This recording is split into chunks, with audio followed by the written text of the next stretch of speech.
Hi, I'm Ellia and I'm honoured to be a part of the opening of the Bingham Cup Summit today.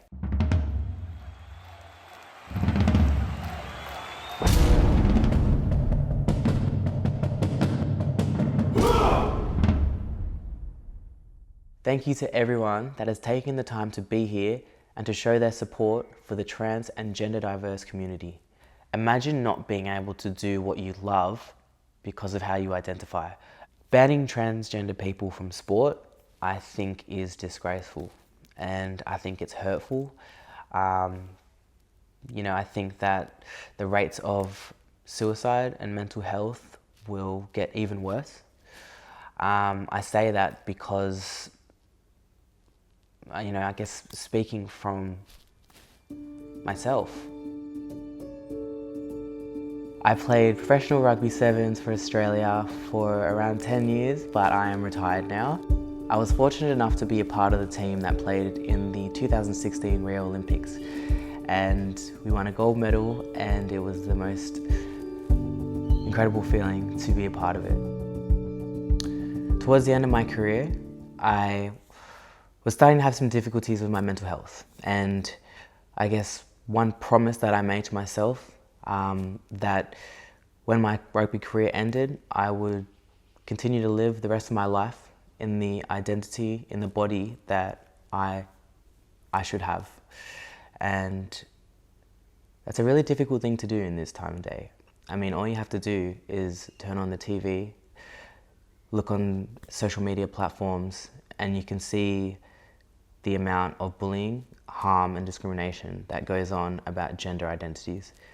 It's extremely harmful. So for someone to be open and honest about that to the public eye is absolutely daunting. So I spent a lot of time after I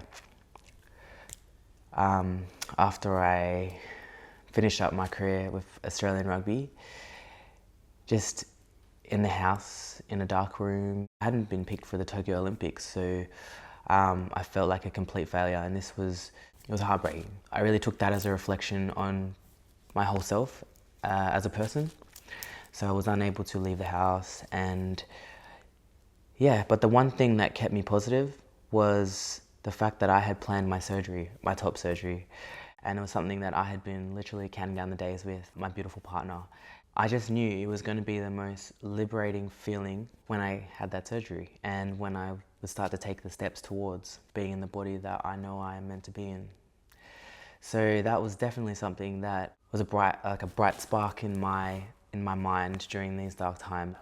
I just wish some people would maybe realize that it is like really, really stressful and just hard when people ask you so many questions instead of just saying, hey, that's great. Like, I respect that.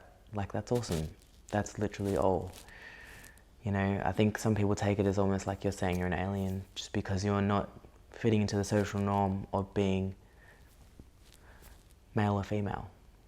To those listening, or to those who might have a story even the slightest bit similar to mine, I would just love to tell you that it does get better, and it has taken me so much courage to even take the steps to sit here right now and talk about it. My heart is racing, my palms have been sweating.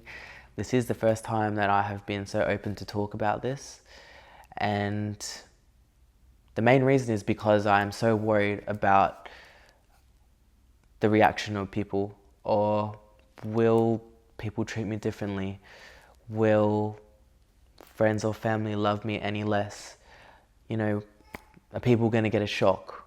What will the media say about me?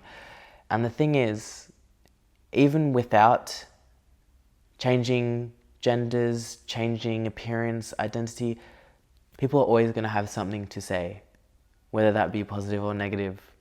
And I've learnt that in 10 years of being a professional rugby player. So why not just live the rest of your life exactly as you want to be, because life is just too short to live it as something else. and you are beautiful.